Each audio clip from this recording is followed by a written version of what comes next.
오늘 주신 말씀 지난주에 이어 갈라디아서 5장 22절로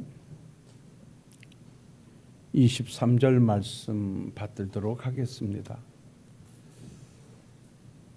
오직 성령의 열매는 사랑과 희락과 화평과 오래 참음과 자비와 양성과 충성과 온유와 절제니 이 같은 것을 금지할 법이 없느니라. 아멘.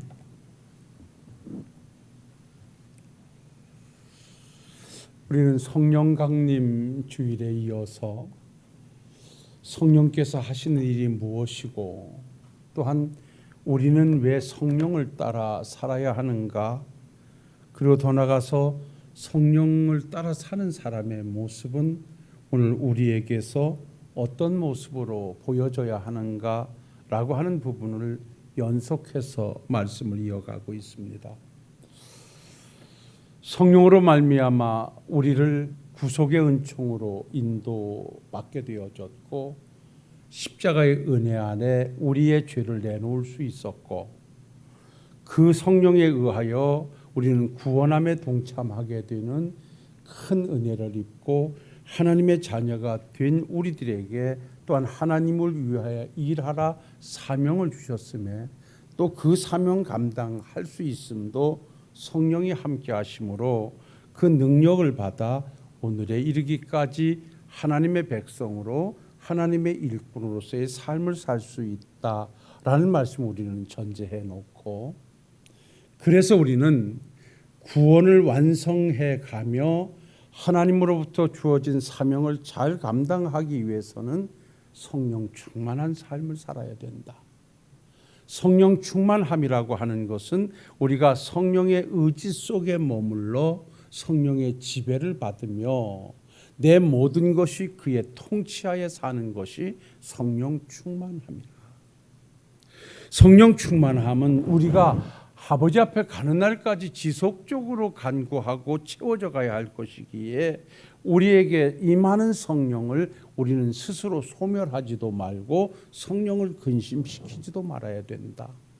성령을 근심시키는 일은 우리가 다시 죄를 찾아 사는 삶일 때 성령은 근심하여 떠나게 되고, 성령을 소멸하는 일은 우리에게 감동하시는 성령의 의지에 따르지 아니하고 우리 생각으로 성령의 감동을 덮어갈 때 성령을 소멸하는 행위다라는 말씀까지 함께 드리면서 우리에게 주어진 오늘의 과제는 오직 성령을 따라 사는 삶이다. 성령을 따라 살게 될 때 우리는 성령의 사람으로 살게 되는데 그 성령의 사람의 모습은 오늘 이 갈라디아서 5장 22절로 23절에 주시는 말씀처럼 그 열매 결과로서 입증하는 것이다. 그래서 오늘 말씀하시기를 성령의 열매는 사랑과 희락과 화평과 충성과 온유와 쭉 말씀을 해가는 과정 속에 지난 주일 우리는 성령의 열매를 두 가지까지 찾아가서 함께 은혜를 나눴습니다. 다시 말해서 성령의 지배를 받아 성령을 따라 사는 사람은 그 삶이 사랑의 사람으로서의 삶이 되어져야 된다. 즉 하나님의 계명을 따라 위로는 하나님을 사랑하라는 계명을 받들고 알로는 이웃을 내 몸같이 사랑하는 삶으로 주를 위해서 최선을 다하여 섬김의 길을 가고 이웃을 향하여서는 희생의 삶으로 그들에게 사랑을 베푸는 것이 성령을 따라 성령에 매여 사는 사람들의 모습이라 말씀을 드리면서 그 삶에 이어지는 것은 성령의 열매 속에 우리는 기쁨이 주어진 삶을 살게 된다. 그래서 바로 성령의 열매는 사랑과 희락이라고 말씀하는데 바로 이 희락이 기쁨이다. 이 기쁨은 우리가 어디에서 얻을 수 있는 기쁨인가? 세상은 우리에게 만족을 주지 못하고 세상에서 얻는 기쁨은 우리에게 만족을 주지 못하지요. 그러나 우리가 세상에서 부르는 노래 중에 가장 큰 기쁨의 노래는 구원함을 받은 노래다. 그러니까 하나님의 자녀로서 구원함의 은총을 입은 자들이 부를 수 있는 노래가 희락의 노래다. 기쁨의 노래다. 바로 이 기쁨은 우리에게 만족을 표하는 것이고 이것이 우리에게 행복을 노래하는 것이다 라는 말씀까지 지난주에 말씀을 찾아가 함께 은혜를 나눴습니다. 그래서 내가 성령을 받아 성령을 따라 사는 사람이라면 내 삶에 하나님을 사랑하는 사랑의 삶이 실천되어져야 되고 늘 기쁨 속에 하나님의 영광을 찬양하는 그 은혜를 찬양하는 삶이 지속되어져야 한다는 것이 우리의 삶에 전제되어 있어야 하고, 이제 오늘은 하나님께서 우리에게 주시는 시간에 따라서 한 세 가지의 말씀을 좀 찾아가 보려고 하는데, 오늘 주시는 세 번째 말씀은 성령의 사람은 화평한 삶을 산다. 화평의 삶을 산다. 그래서 오늘 말씀에 보면 오직 성령의 열매는 사랑과 희락과 화평 그럽니다. 근데 여기서 화평이라는 단어를 잘 이해해 주셔야 됩니다. 이건 에이레네라는 말인데요. 이거는 평간, 평안, 화평 이런 의미를 갖습니다. 다시 말하면 구원의 은혜를 받아 기쁨이 외적으로 표현되어지는 것이라고 한다면 예수님을 통하여 받은 구원의 은혜로 말미암아 내적인 평안을 누리는 것을 우리는 평화라 그렇게 말합니다. 그러니까 예수 안에서 누리는 은혜 중에 그 은혜가 뭐냐면 화평이에요. 평안이에요. 그래서 사실 이거는 화평이라는 말보다는 어찌 보면 평안이라는 말로 우리가 가져와야 되는데, 이 화평이라는 단어 속에는 화평, 화목, 평안 여러 가지 단어가 함축되어 있음도 우리는 외면할 수가 없습니다. 여기서 우리가 성령의 열매, 성령을 받아 사는 사람의 삶이 화평의 삶이라고 하는 것은 그 십자가의 은혜 안에 동화되어져 사는 사람의 특징적인 모습이기도 합니다. 예배소서 2장 14절에 보면 우리 주님은 화평이신지라라고 말씀을 해요.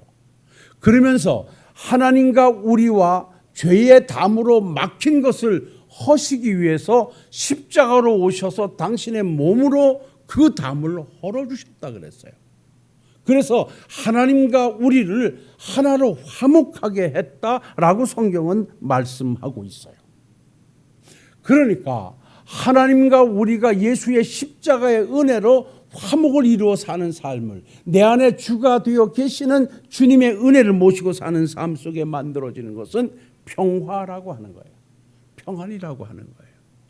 세상이 주는 평안은 오래가지 못하지만 우리 주님으로부터 얻는 평안은 나의 모든 쉼이 된다는 것 우리는 또한 기억할 수 있을 것입니다.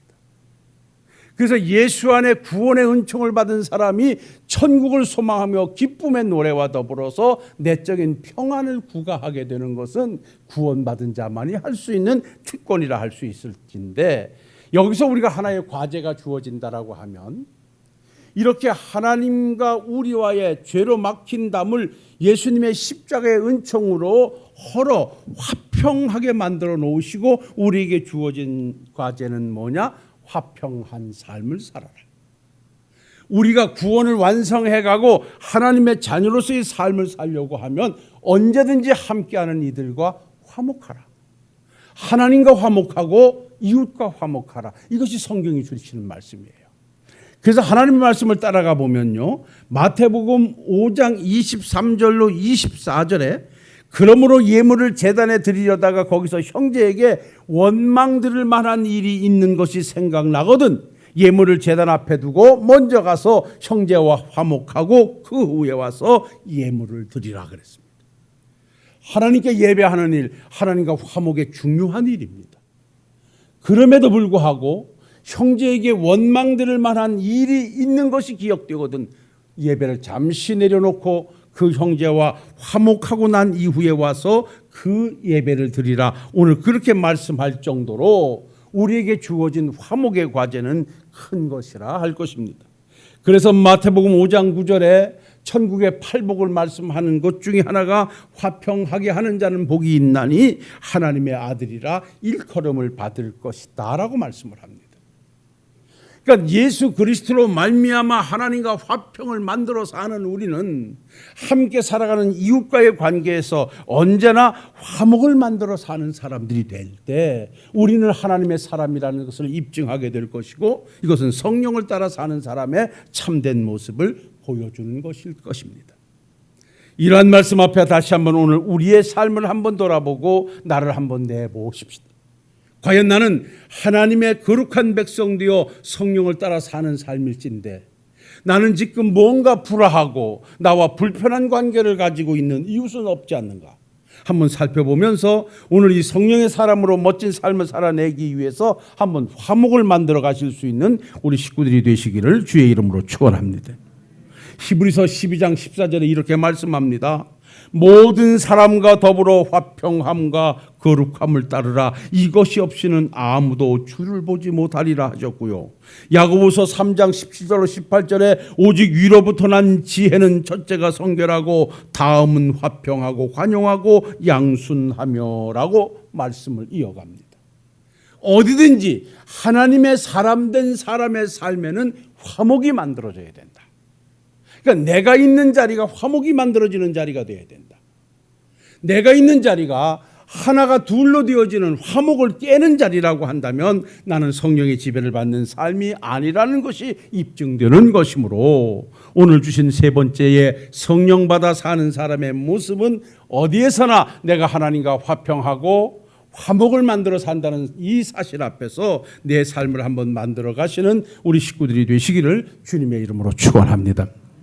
그러기 위해서는요, 우리는 부단히 하나님 앞에서 내 안에 있는 미움과 원망을 털어내는 훈련을 해야 됩니다. 아다시피 인간관계라는 것이 얽혀져 있기 때문에 여기에서는 시비가 일어날 수밖에 없어요. 옳고 그름이 가려질 수밖에 없어요. 그런데 이것이 믿음의 길에서 전혀 유익되지 못해요. 그래서 구원을 완성해 가기 위해서는 너희들의 신앙의 길에서 원망과 시비가 없이 하라고 지난 시간에 하나님이 우리에게 말씀을 주셨어요. 자, 원망과 시비가 내 안에서 일어난다는 것은 내 마음속에 무엇인가 향하여서 미움이 자리 잡고 있거나 원망하는 마음이 만들어져 있다는 거예요. 우리는 이것을 여기다 쌓아두지 말고 자꾸만 털어내는 훈련을 해야 우리가 화평한 자로 내 마음의 평강을 누릴 수 있고 하나님 앞에서도 평안한 자로 이 땅에서 평안을 만들어 살 수 있다는 것입니다. 여러분이요, 내 마음속에 무엇인가를 향하여서 미움과 원망을 가지고 있으면요, 먼저 깨지는 것이 내 마음의 평안이 깨집니다. 그 사람의 평안을 깨기 전에, 하나님 앞에 평안이 만들어지기 전에 내게 평안이 만들어지지 못하는 거예요. 그래서 우리는 우리 마음속에 있는 미움과 원망을 스스로 털어버리는 일을 우리가 늘 해야 된다는 것이 우리 주님이 주시는 우리의 과제이기도 해요. 그래서 우리 주님께서는 기도를 쭉 이렇게 하면 내가 응답할 것이다, 너희들은 이렇게 기도하라 라고 말씀하고 난 이후에 항상 덧붙여 주시는 말씀이, 너희가 사람의 잘못을 용서하면 하늘에 계신 아버지께서도 너희 과실을 용서하시려니와 너희가 사람의 잘못을 용서하지 아니하면 너희 아버지께서도 너희 잘못을 용서하지 아니하리라. 그래서 성도가 오늘을 살 때 주어진 과제는 용서하며 산다는 거예요. 여러분, 오늘부터 하나님 앞에 성령 받은 자로 살아가면서 하나님 앞에 화목을 만들어 살기 위해서, 화평을 만들어 살기 위해서, 평안을 만들어 살기 위해서 용서하는 삶을 살기를 다시 한번 기도하면서 하나님 앞에서의 모습을 만들어 가시는 우리 식구들이 되시기를 주의 이름으로 부탁을 드립니다. 용서라는 단어는 우리가 끝까지 붙잡고 가야 돼요. 용서라는 것이 뭐냐라고 할 때 성경의 원문을 찾아가 보면 약 세 가지로 유추해 볼 수 있는데, 하말이라는 단어가 있습니다. 이 하말이라는 단어가 가엾게 여기다, 불쌍히 여기다는 뜻이에요. 뒤로 가서 이 말씀이 나오겠습니다만은 우리가 누군가를 용서하려면 그렇게 한 사람에 대해서 가엾게 여기거나 불쌍히 여기는 마음이 있을 때 우린 용서할 수 있고 수용할 수 있어요. 그러는가 하면은요, 여기 용서라는 말에는 카파르라는 단어가 있는데 덮다는 의미가 있어요. 예, 그래, 그거 들춰내지 아니하고 덮어버려, 그까지 무시해버려 라고 하는 것이 있을 때 이것 또한 용서할 수 있다는 거예요. 그리고 이 용서라는 단어에 아주 중요한 단어가 아폴리오라는 단어가 있는데요, 이 단어는요, 놓아주다는 단어예요. 그러니까 해방시킨다는 단어예요. 이 말씀을 내가 몇 번 여러분들에게 드린 거예요. 우리는 미움과 원망이라는 감옥에다가 누군가를 가둬놔요. 그러니까 우리가 나에게 화평을 깨는 것은 내 마음에 미움과 원망을 가둬놨을 때 내 스스로도 화평이 깨지고 주변도 깨뜨리게 되거든요. 그런데 내가 평안과 화평을 만들어 살려면 내 마음의 감옥에 가두어둔 미움과 원망의 대상을 풀어줘야 돼요. 아플리오 해방시켜줘야 돼요. 보내버려야 돼요. 석방시켜야 돼요. 그러니까 감옥에서 누구를 풀어줄 때 석방시켰다 그러잖아요. 그러니까 우리 마음의 감옥에다가 미움과 원망과 불평의 어떠한 요소를 갖다 가둬놓은 것, 이거를 늘 여기다 가둬놓고 평상시에 감옥이 없는 것처럼 지내다가 또 툭 부딪히면 그게 튀어나와서 또다시 원망하게 되고 불평하게 되거든요. 그러니까 이 내 마음속에다 덮어놔서는 결코 안 되고, 이것을 없애기 위해서는 여러분이 이걸 내보내야 됩니다. 풀어줘야 됩니다. 해방시켜야 됩니다. 이것이 바로 용서라는 사실을 다시 한번 염두에 두시고요. 성령 받아 사는 사람은 오직 사랑과 희락과 화평의 삶을 산다는 것에서 한번 초점을 맞추시고, 내 마음의 평화를 만들고 내 이웃에게 평화를 만들고 하나님 앞에서의 평화를 만들어 사는 멋진 우리 성도님들이 되실 수 있기를 주님의 이름으로 축원을 드립니다. 그러는가 하면 오늘 한 말씀 더 들어간다고 하면 성령의 사람은 모든 것을 참습니다. 오늘 말씀에 보면 이렇게 말하죠. 오직 성령의 열매는 사랑과 희락과 화평과 오래 참음과 그럽니다. 시간상 제가 이 말씀을 많이 풀어갈 수는 없겠는데요. 여기에서 말하는 오래 참음이라고 하는 것은요, 불변성 견딤 관용이라는 의미가 있어요. 근데 여기 관용과 견딤이라고 하는 것은 어떠한 환경으로부터 고난을 당할 때 참는 게 아니라, 여기에서 오래 참음이라는 것은 타인의 죄와 허물을 덮어주기 위해서 오래 참는 걸 말해요. 그러니까 우리가 성령 받아 하나님의 백성 되어 사는 사람의 삶은 다 연관성이 있어요. 이웃과의 관계에서 우리가 어떻게 살아야 하는가를 여기서 열매로 계속해서 말씀해 주는, 여기 화평 속에서도 그것이 있고요, 오래 참음에서도 그게 있어요. 그러니까 나를 헐뜯고 나를 비방하고 나를 힘들게 하는 사람에게 내가 보복하려고 달려가 들지 아니하고 그것을 참아주는 거예요. 그걸 참아주는 거. 여러분, 이거 쉽습니까? 이게 참 쉬운 일이 아니기 때문에 이거는 성령에 붙들려 살 때만이 가능하다고 하는 거죠. 그래서 여기에서 오래 참음이라는 단어는 두 가지 단어를 갖는데요. 굴복하지 않는다. 또 한 가지는요, 보복하지 않는다는 뜻이에요. 그러니까 열악한 환경이 나를 참 힘들게 해요. 그 환경에서 이기려고 하면 참아내야 돼요. 그래, 그러냐? 그래, 언젠가는 진실은 밝혀지겠지. 참아내는 거예요. 그때 보복하려 들거나 그 환경에 굴복하게 되어지면 여기에서는 하나님의 거룩한 뜻을 이루어낼 수가 없는 거예요. 우리 주님께서 우리를 향하여 부단히 참으셨습니다. 그 참으심의 결과가 십자가의 은총으로 나타나서 하나님의 구속의 은총을 입은 거예요. 우리가 함께하는 사람들과 더불어 살아갈 때 우리의 삶을 통하여 하나님의 뜻을 이루고 하나님의 나라를 입증해 가고 하나님의 거룩한 뜻이 이 땅에 이루어짐을 표현해 가려고 하면 우리는 오래 참음이 있어야 돼요. 예, 이 참음이 없을 때 거기에서 시비가 일어나고 거기에서 충돌이 일어나고 거기에서 하나님의 거룩한 뜻을 뒤로 하게 되는 엄청난 결과를 가져온다는 것 우리는 잊지 말아야 돼요. 우리는 하나님의 뜻을 이루기 위해서는 그 어떠한 모해도 어떤 어려움도 좀 참아내는 인내가 우리에게 요구되어 있다는 거예요. 이런 일 있죠. 우리 주님께서 십자가를 놓고 겟세마네 동산에서 기도하셨어요. 제자들에게 내가 너무 힘이 드니 같이 기도하자고 부탁했을 때 제자들은 한결같이 다 찼어요. 주님이 기도하시고 이제 아버지 뜻이 십자가를 져야 함을 아시고서는 내려가자, 때가 됐다, 나를 잡으러 온 자가 있다라고 제자들과 함께 내려갔을 때 가룟 유다가 군병들을 데리고 예수님을 잡으러 왔어요. 그때 우리 주님께서 그래 네가 하고자 하는 대로 하라고 스스로 잡히시기를 자처했을 때 그들이 달려들어서 예수님을 잡으려고 할 때 기도하지 있지 않던 베드로가 칼을 빼서 그들 향해서 휘둘러다가 제사장 말구의 귀를 떨려뜨렸어요. 그때 우리 주님께서 베드로를 향하여서 베드로야 칼을 칼집에 도로 꽂아 넣어라. 네가 이걸 못 참고 그렇게 하면 어찌 내가 하나님의 뜻을 이룰 수 있겠느냐. 아버지께서 내게 주신 잔을 내가 마시지 않을 수 없다. 그러니 이것도 참아내야 된다라고 말씀하시면서 야 내가 힘이 없어서 지금 당하는 줄 아느냐. 내가 지금이라도 하나님께 기도해서 12군단이나 더 되는 하나님의 군대를 몰아다가 이놈들을 한순간에 쓸어버릴 수 있지만 내가 그렇게 보복하고 그렇게 반응해가지고는 어찌 내가 하나님의 뜻을 이룰 수 있겠느냐. 어찌 내가 십자가를 지고 구속의 은총을 베풀 수 있겠느냐.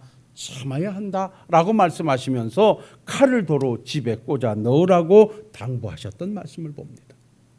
사랑하는 성도 여러분, 우리가 가는 믿음의 길에는 한순간순간 성령이 함께 하셔서 하나님의 뜻을 이 땅에 펼치고 하나님의 나라를 건설하시려고 하는 목적이 있습니다. 그러기 위해서는 우리가 세상으로부터 핍박도 받을 것이고 어떤 사람은 또 오해도 받을 것이고 나를 힘들게 하는 요인이 나를 붙잡아 맬 수도 있습니다. 그때 내가 세상 혈기를 가지고 세상 어떤 것을 가지고 그들에게 시시비비를 가린다면 거기에서 하나님의 뜻은 펼쳐질 수가 없습니다.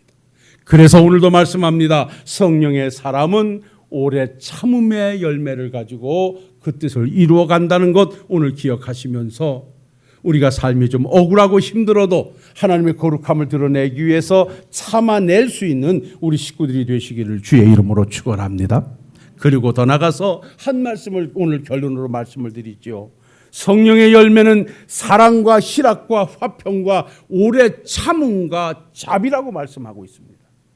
그러니까 오늘 여기서 주시는 말씀 속에 우리가 하나 기억할 것은 성령의 사람은 자비를 베풀며 삽니다 라고 하는 거예요. 이 말씀을 어떻게 해석하면 되냐 하면요, 오래 참는다라고 하는 것은 소극적이에요. 그래 네가 나를 모해해라 오해해라 그래 네가 나를 계속해서 뭐 세상 말로 그냥 그래 나쁜 놈 만들어라 내가 참지 뭐, 이것이 오래 참는 거예요. 그런데 우리 하나님은 더 나가서 자비하라고 말씀합니다. 근데 여기 자비라는 말이 뭐냐고 하면요, 마크로디미아라고 하는 이 말인데요. 이 자비라고 하는 말 죄송합니다. 크로스토테스라고 하는 말인데요. 이거는 삶의 행동을 보여주라는 거예요. 참 힘든 겁니다. 무슨 말이냐 하면 친절히 다가가라는 거예요. 여러분 이 말씀을 좀 잘 좀 받아주시면 좋겠어요.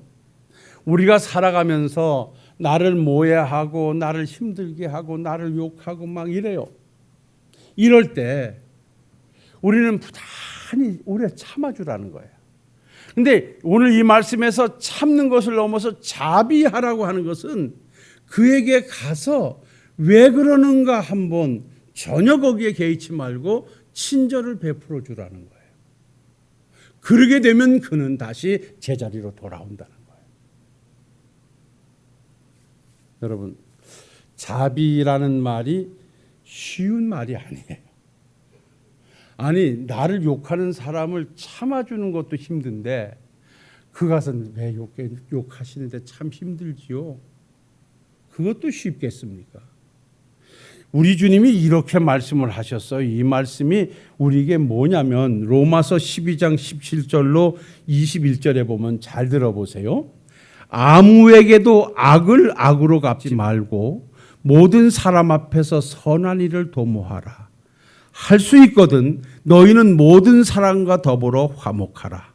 내 사랑하는 자들아 너희가 친히 원수를 갚지 말고 하나님의 진노하심에 맡기라. 기록되었으니 원수 갚는 것이 내게 있으니 내가 갚으리라고 주께서 말씀하시니라. 내 원수가 줄이거든 먹이고 목마르거든 마시게 하라. 그리함으로 내가 숯불을 그 머리 위에 쌓아 놓으리라. 악에게 지지 말고 선으로 악을 이기라. 그러니까 나를 힘들게 하는 사람을 내가 보복하려 하지 말고 오래 참고 친절히 다가가서 그에게 여기 줄이거든 먹을 걸 주고 목마르거든 마실 걸 줘라. 그러면 아버지가 다 보고 계시다가 원수 갚는 것은 아버지가 갚아주실 것이다. 우리가 갚으려고 하면 분쟁이 일어나고 분란이 일어나고 하나님의 나라가 깨지지만 하나님께서 하시는 일에는 그렇지 않다. 그러니 그 모든 것을 하나님께 맡겨드려라. 오늘 말씀하고 있습니다. 여기에서 정리해 가겠습니다. 사랑하는 성도 여러분, 우리가 왜 성령을 따라 성령에 붙들려 사는가? 이 모든 삶이 내 육체적인 생각과 의지로는 불가능하기 때문에 그렇습니다. 변함없이 사랑을 가지고 우리가 어찌 세상에서 기쁨의 노래를 계속 불러갈 수 있겠습니까? 어찌 우리가 모든 것에서 화평을 이루면서 용서하고 내놓을 수 있겠으며 나를 위해하고 어렵게 하는 사람을 참아내며 그에게 찾아가 친절을 베풀 수 있겠습니까? 우리의 욕심은 불가능한 일이고 오직 성령께서 주시는 능력으로 하나님께 주시는 힘으로만이 가능한 것이기 때문에 그래야 하나님의 나라가 만들어지기 때문에 우리는 오늘도 성령을 따라서 그 삶을 살아야 한다는 것 꼭 기억하시고 오늘도 내게 주신 이 말씀 따라 사랑과 희락과 화평과 오래 참음과 자비의 삶이 우리 식구들의 삶이 되실 수 있기를 주님의 이름으로 축원합니다.